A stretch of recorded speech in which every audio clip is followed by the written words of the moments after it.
What's going on, everyone? This is Dom, and today we're talking about the iPhone 8 and 8 Plus and why I am not a fan. And this is kind of a hot take review, so expect a little bit of ranting, a little bit of praise, a little bit of this and that, but it's not the traditional kind of review format. So let's get into it. So I want to talk about some of the things that I haven't been a fan of as far as the iPhone 8 launch goes and the design and the specifications, things like that. So with this launch, it was a bit weird because Apple was like, hey, here's a brand new iPhone 8 and 8 Plus, but wait, we're launching something totally different that you're probably gonna want more in about a month. And to me, that was a little bit confusing, very un-Apple-like.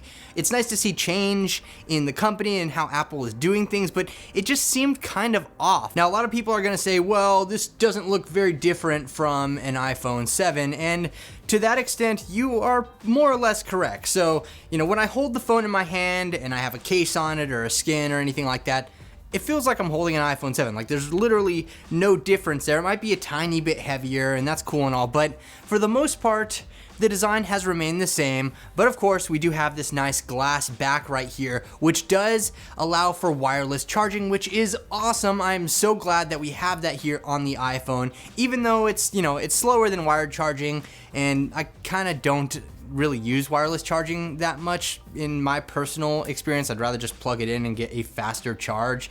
The fast charging, it's capable of doing 50% in 30 minutes, but they don't include the accessories for you to be able to do that. And I have created a video on different iPhone 8 and 8 Plus accessories, and you can find that linked below or in the corner somewhere around here. But it's kind of silly to me that you allow for fast charging on your device, but you don't include the proper hardware or the proper accessories to do that with. And that, again, I don't understand. As far as actual performance goes, let's talk about the chips and everything inside of the device. So the RAM has remained the same this year. No surprise, they do that quite often with their devices, but Apple is known for software optimization, which is why RAM hasn't always been a big thing with the iPhone, literally and figuratively. So the A11 Bionic chip is stupid fast. The benchmarks pretty much crush every other phone out there, and that's great and all, and that's usually how it is with the iPhone. The iPhone is usually the fastest phone on the market when it drops, and that is fantastic. But one gripe I do have is with the software. So like I said, Apple's pretty good at optimizing software, but it seems like this year they dropped the ball. iOS 11 on the iPhone 8 and even on an iPhone 7 has been one of the most buggiest experiences to date as far as Apple software is concerned. I really enjoy all the features that come along with iOS 11, and I've enjoyed using the iPhone 8 as my daily driver because of that, but geez, this release is bug city. There's just been a lot of bugs here and there. I know Apple's pushing out updates and they will continue to improve it, but as far as releases go, this is the most buggiest iOS release that I have ever seen. Now I want to touch on battery life real quick because that's an important factor here. So it was said that the iPhone 8 and 8 Plus's battery are about 7% smaller in capacity than the iPhone 7 and 7 Plus. And is that going to make a difference to you?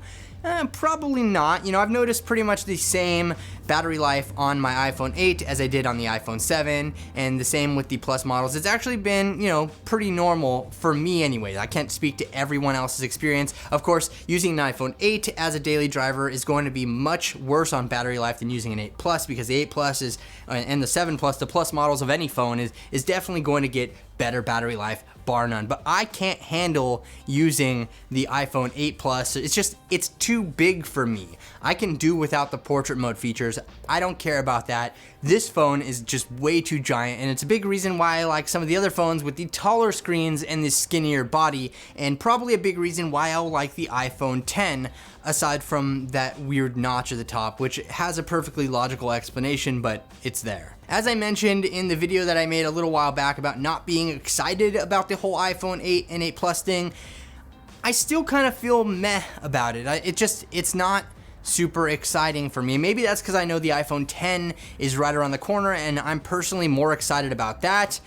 I couldn't tell you really the reason, but I will tell you that there are some awesome things about this iPhone 8. Camera performance is top notch as you would expect, and that is exactly what I've always expected from Apple. They've always had great camera performance, and there's no exception here with the iPhone 8 or 8 Plus, especially given the fact that we can now shoot 4K video at 60 frames per second and 1080p video at a crazy 240 frames per second. Another thing that I do like about the iPhone 8 and 8 Plus, and this is a weird one, is the hybrid between the gold and rose gold colorway. And a lot of people say this is actually closer to like real rose gold than, you know, the pink phones were previously, and I like this color a lot. I don't know why, it's just very attractive to me. It has a nice finish to it. It just looks good all around. But I'm gonna have to say that it's safe to guess that a lot of people out there are more excited about the iPhone 10 than the iPhone 8 or 8 Plus. The 10 is gonna fit right in the middle of these guys size-wise, yet it has a bigger display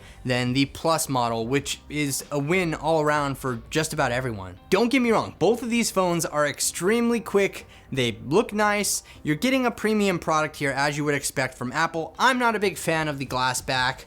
I was glad when they retired that after the iPhone 4S, but you know, it's here, that's okay, I'll deal with that. I wouldn't say that the iPhone 8 is the worst thing that Apple has ever done, because there are far worse products that they have released in the past, but to me it's just not the best thing. I can't get behind it 100% knowing that there is a more desirable phone right around the corner. That being said, it's not a terrible phone. I mean, if you have an upgrade and you don't care about basically the longer display and the face unlock on the iPhone 10, pick up the iPhone 8. You know, it has some advantages over its predecessor and generations before it, obviously, but I'm not a fan. I don't know what to say. You can consider this my review, because this is about the last I'm going to talk about the iPhone 8 or 8 Plus until maybe we compare it to the iPhone 10. And if you want to see that comparison, be sure to let me know in the comment section below. Leave this video a thumbs up